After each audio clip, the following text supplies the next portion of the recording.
What's up guys, this is Void of Just Gaming, your channel for fresh Arena of Valor content. And you guys might have seen my Lindis video where I was talking about her being nerfed. I was playing her in the jungle and I was really devastated what they have done to this very young and very nice lady. And sometimes things take a different turn than you expected it in the first place. And you guys will see the first Lindis on the dual lane video I have ever recorded in my entire gaming career.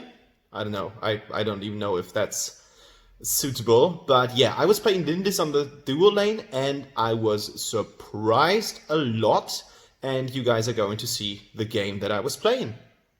So if you haven't subscribed to the channel yet, now is your chance to do so. Hit the subscribe button, hit the like button, and leave a comment in the comments below how awesome this video is if you really think that the video was awesome. Otherwise, don't comment on this, or just, I don't know, just write something that you are there and that you're there bearing with me through this time.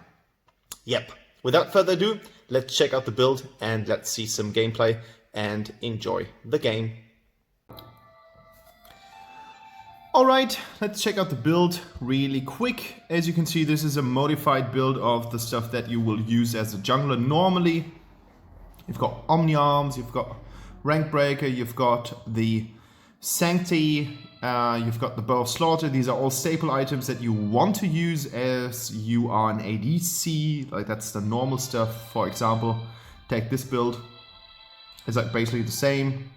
Here we go. These are the builds that I play usually in the jungle. So nothing surprising here. Arcana wise, I'm using a crit assassin build. That means I'm taking 10 times atrocity for the enhanced critical chance.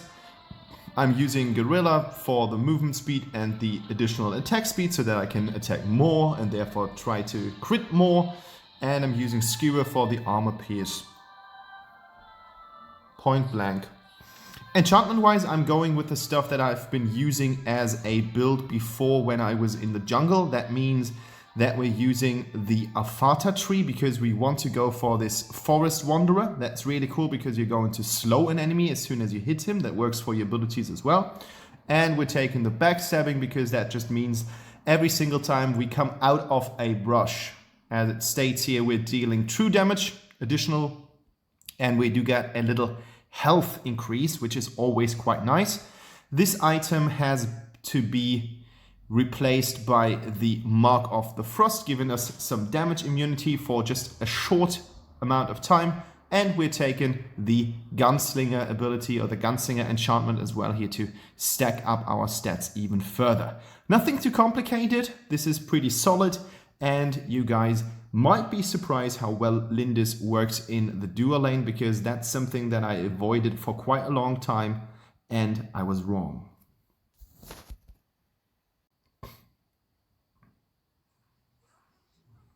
So I'm up here with almost a full squad of people that I usually play with. This is a 4-player queue. I'm playing with a really veteran Lindis player here. He plays Baldum for, I think, the first time. He doesn't play Baldum that much. Therefore, I was able to tell him something about Baldum, and he was able to tell me something about Lindis, which was actually quite fun, because I finally had the impression that I was actually useful for something. Usually, I'm not that much. Like, this is for entertaining purposes, not so much as a guidance video. And yeah, we are up against Yorn, who is still a really great damage dealer. Yorn has the ability to strike in a short amount of time quite heavily with his passive. And it seems that we're going up against a really annoying Flash here. Always roaming down, using abilities, and then just making his way up again to the point of origin where he was using his abilities. I don't like the Flash here, and I had to use my sprint ability to get out without being damaged too much. It's just something that I wanted to avoid in the first place. So yeah, here again, like he's got the stun ability and then he can just unleash a hail of arrows. I'm going with Sancti first, as you guys have seen in the build, because I just want the crit increase and the crit damage increase as soon as possible. And good team communication made it possible that we were killing Yawn here, taking him by surprise. I don't know if he was aware of the fact that Lubu was standing behind him and we took him by surprise quite easily. As you can see, I'm using my ability here to slow Emily down. As I said, I have the Forest Wanderer ability that I've taken from the enchantment, and this is quite uncomfortable for me here because I need to get out quite fast, and there we go.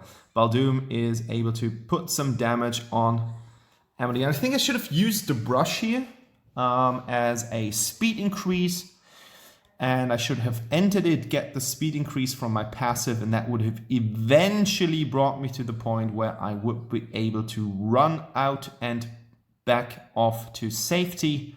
But sometimes things do not turn out the way you want them to, and this was one of the examples. So Flash is trying to get some minion here, but I don't let him take the gold. I mean, it's 68 gold. That's still some gold that I need for really important items, so I can't really let him take it, and I needed to take it by myself. Activating my 1 here, like your 1 is a really good way to spot enemies that might set up an ambush. That's what your 1 is for. You're revealing an entire field of the battlefield in order to check out what's going on, and you should always make good use of it. And there is so much going on the solo lane that I don't really feel like using the brush here, using the river to use it. Like, that's a complete way of sacrificing myself. Lubu gets in the middle of the fight. I can't take Enzo here, unfortunately. That was really sad, because that would just have been really cool to take him on by using my ability. And I'm slowing Emily here with my abilities, resulting in the 3rd kill of the game for me. And that was quite impressive, because I wasn't really feeling Lindis at this point anymore. As I said, like, if you guys are checking out the video that I've been making about her being not superior anymore, you will see what I'm talking about and what changes they have applied to her. I think she's a lot slower when she's entering something, proccing her passive, and that's a shame because she was so damn good. I need to get out here. That was super lucky. Like, I was already seeing a gray screen and a cooldown, or a cooldown timer, that would have indicated I was going back to base without the opportunity of me choosing to go back to base. That's always the nicer way of doing. So, first item is completed. That means that we are going to crit chance even more often, and if we do have a crit damage here, that means that we will be able to deal sufficiently more damage, and that always comes in quite handy. And yeah, we were greedy, but I need to go back to base again. Like, that was just a little bit too much that I wanted here, and I need to be careful because Flash is still up there in the game. No, Flash was killed, sorry. Sorry, I said it.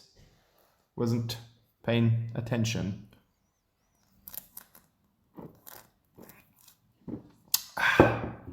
Drinks are always important. Okay, so right now, 413, quite impressive stat for Lindis on the dual lane. Like, usually she's not supposed to be one of the laners here as a regular ADC. Like, usually you see her in the jungle, and that's like most of the uses that she has. So I was kind of like, okay, what's sort of going to happen when I'm playing her? And I mean, that was just like over overextending just so much with so little health and no one around. That is always really, really bad. I was exposing these guys with my first ability. As I said, it's a really nice tool to reveal enemies that might be hiding somewhere. And with Enzo trapped here, we were able to get him as well. And this is another tower that we ripped down. And now I need to be careful because Malok has a lot of shielding capabilities if he uses his S2 on many targets. The more enemies Malok gets into the range of his S2, the bigger his shield gets, and that is quite a large thing that you have to shred down before entering Malok. So always be careful on that. Here he comes again. Marja goes in, quite unharmed. I mean, she has this kind of damage invincibility if she uses her ultimate, so that's coming in quite handy if we're entering fights. And now I'm up against these two people, and there's not really that much that I can do about that. I should have positioned a little bit behind, closer to the tower, closer to the mainland, not standing in the river, and that would have saved me. But high risk, high bargain, that's how I play my champions. Or really stupid, no bargain, you can put it the way you want it. But I think I'm leading in terms of gold as well as kills right now. Super surprising, but I take it. I take it. I'm not questioning things. So we've taken down 1 tower, 2 towers. Enemy has none at this point of the game. 8 minutes already played. So we are doing quite a good job on putting pressure on them to get a short or like a small hit from the yawn ability, where he is just putting down a template. And as we do have wave right now, we are approaching the tower to see if we can break it down.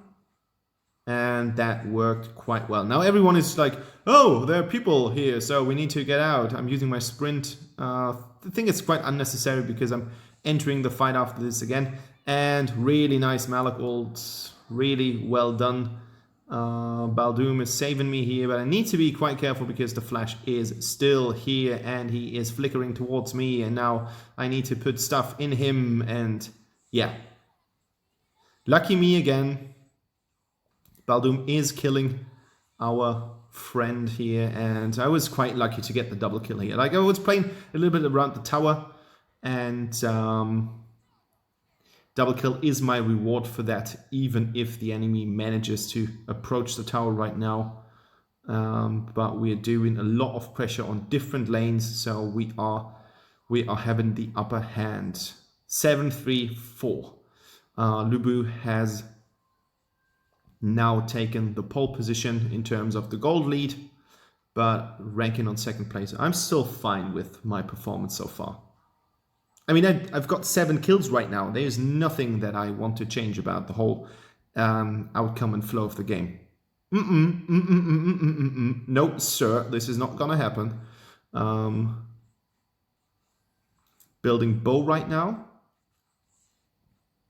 And she still plays like a little...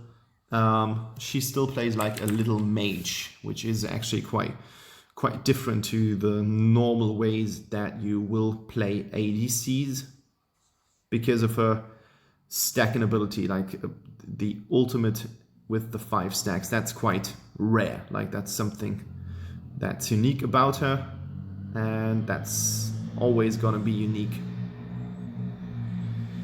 With mixed feelings about Pain, like sometimes he was good, sometimes he wasn't.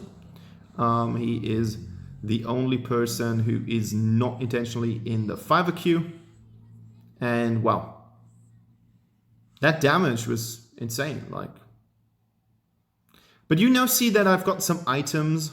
Itemization is actually quite nice. And we are on a lot of different tasks here. Now we've got three cards here. So this is like the one approach that you want to commit. Like, that's something that you want to enter into tower range. So I'm putting down some mines or whatever you want to call these things to demolish that tower, and it works out perfectly. He doesn't have the damage to kill me. So I'm left on half health, using all of my abilities here. And there's nothing that I can do about it. I think she gets some CC reduction in ult form.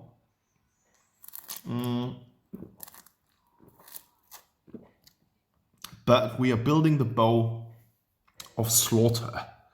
And the Bow of Slaughter will actually be something that we could have used in a scene like that, because we will get some crazy health back, especially with the lots of abilities that we're going to use. Marja doesn't have ult ready, but she plays really well around the tower, resulting in a defense here. Still alive, but of course with the combined forces of Malok and Enzo, there's not really that much that she can do against it. I'm taking this here so that I can build up the bow quite fast. And now I'm trying to defend that tower. But it didn't work out. Didn't work out, and my team is completely in the midst of things. And I need to go back. Like, everyone is dead right now. Everyone is dead, and 2 people from the enemy team are still up. Enzo is trying to put a leash on me. He's going to be nerfed in the upcoming changes. I don't know what was going on here. I killed him, but unfortunately the tower died as well. So the result for the enemy team was better than ours. But with almost 14 minutes played, 10-5, Lubu is leading the gold in. Lubu is really strong right now. If you guys want to have a closer look on Lubu, there is a video on this channel where you see me playing Lubu in the jungle.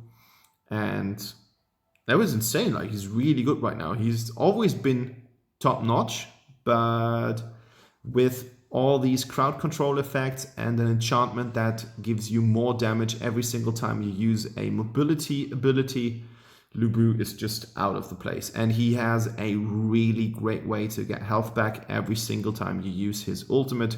Attacking fast and getting lifesteal is a crazy combination, especially on a hero that you can build quite tanky and still being able to dish out a lot of damage. And this is set of the game. Everyone in the enemy team is dead. We do have minions coming in, and yes, the Nexus falls and we won. And yeah, I was mistaken. Like, I was thinking that Lindis wasn't someone that I wanted to play on the duo lane at all. And right now, after this performance, I'm surprised. Like, I couldn't just put it like that. So if you have never played Lindis in the solo lane, try her out. 10.6, this is the build. Details coming in here right now. 25.7 damage, most damage of the team. And yeah, that's it. Thank you guys for watching. And if you haven't subscribed yet, here's a reminder. Press that button. Bye-bye.